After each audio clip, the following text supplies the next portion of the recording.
Winter, a wicked guest, sits in my house.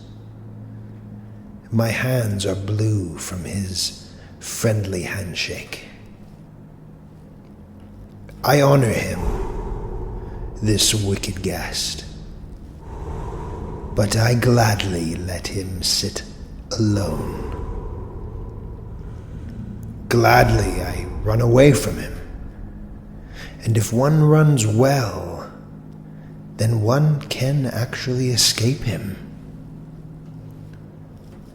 With warm feet and warm thoughts, I run to where the wind is calm, to the sunny spot of my Mount of Olives. On my Mount of Olives, I laugh at my fierce guest, and I still think well of him for catching the flies in my house and silencing much small noise. For he does not tolerate it when a mosquito or two wants to sing. He also makes the lane so lonely that even the moonlight is afraid in the lane at night. Ah, yes, a hard guest is he.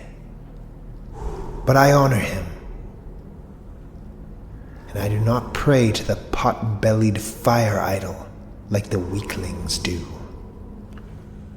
Rather a bit of teeth chattering than worshipping idols.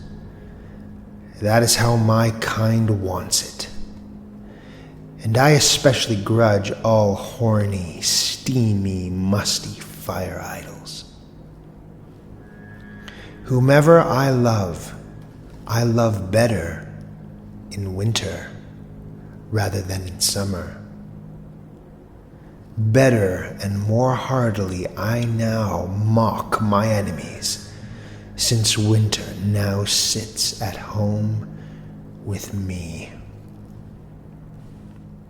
Heartily indeed, even when I crawl to bed. Then even my hiding happiness laughs and makes mischief.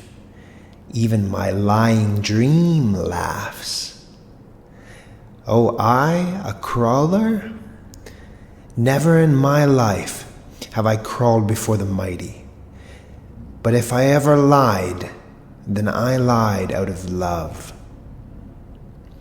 That is why I am cheerful, even in my winter bed. A meager bed warms me more than a rich one, for I am jealous of my poverty, and in winter, it's the most faithful to me. Each day I begin with a malice. I mock winter with a cold bath. Yes, that makes my fierce house guest growl. I also like to tickle him with a little wax candle, so that he finally will release the sky from ashen gray twilight. In the morning I am especially malicious, in the early hour when the pail clatters at the well, and the horses whinny warmly through gray lanes. Impatiently I wait for the bright sky to open at last, the snow-bearded winter sky, the old man and Whitehead. The winter sky, the silent one, who often keeps even his sun silent. Did I learn my long bright silence from him? Or did he learn it from me? Or did each of us invent it on his own?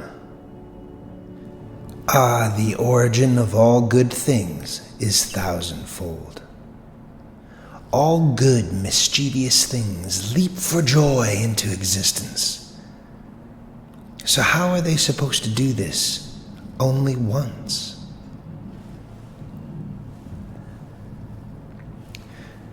Long silence, too, is a good, mischievous thing, and looking out of a round-eyed face like the winter sky. To be silent like the winter sky about one's sun and one's uncompromising solar will. Indeed, this art and this winter mischief I learned well. My favorite malice and art is that my silence learned not to betray itself through silence. Rattling with diction and dice, I outweigh the solemn waiting ones. My will and purpose shall elude all these fierce watchers.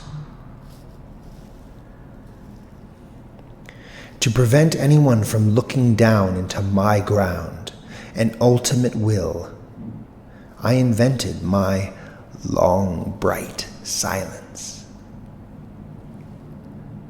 Many a clever one I found, who veiled his face and muddied his water so that no one could see through him and down into him. But precisely to him came the more clever, mistrustful ones. Ah, those nutcrackers, precisely his most hidden fish. Those nutcrackers fished out of him. But to me, the bright, courageous, transparent ones are the most clever of those who keep silent. Those whose ground is so deep that even the brightest water does not betray it. You snow-bearded, silent winter sky, you round-eyed white head above me, oh, you heavenly parable of my soul and its mischief. And must I not conceal myself, like someone who has swallowed gold, so that they do not slit open my soul? Must I not wear stilts, so that they overlook my long legs? All these plain jealous and pain zealous who surround me, these smoky, room temperature, used up, greened out, grief-ridden souls, how could their envy bear my happiness?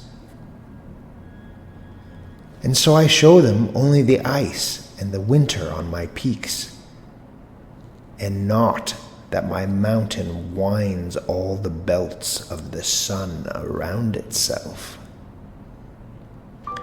They hear only my winter storms whistling, and not that I also glide over warm seas, like longing, heavy, sultry south winds. They still have mercy on my accidents and coincidences. But my words say, let accident come to me. It is innocent, like a little child. How could they bear my happiness if I did not cover my happiness with accidents and winter emergencies and polar bear caps and snow sky sheets? If I myself didn't have mercy on their pity, the pity of those who are plain jealous and pain zealous, if I myself didn't sigh before them, teeth chattering and all, and patiently allow myself to be wrapped in their pity, it is the wise mischief and benevolence of my soul that it does not conceal its winter and its ice storms, nor does it conceal its frostbites. Because one person's loneliness is the escape of the sick, but another person's loneliness is the escape from the sick. Let them hear me chatter and sigh from winter cold. All these wretched, leering rascals around me. With such sighing and chattering, I still escape their heated rooms. Let them sympathize and sigh about my frostbite. He will freeze yet from the ice of knowledge, so they lament.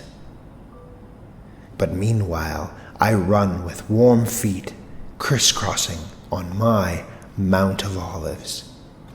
In the sunny spot of my Mount of Olives, I sing and mock all pity.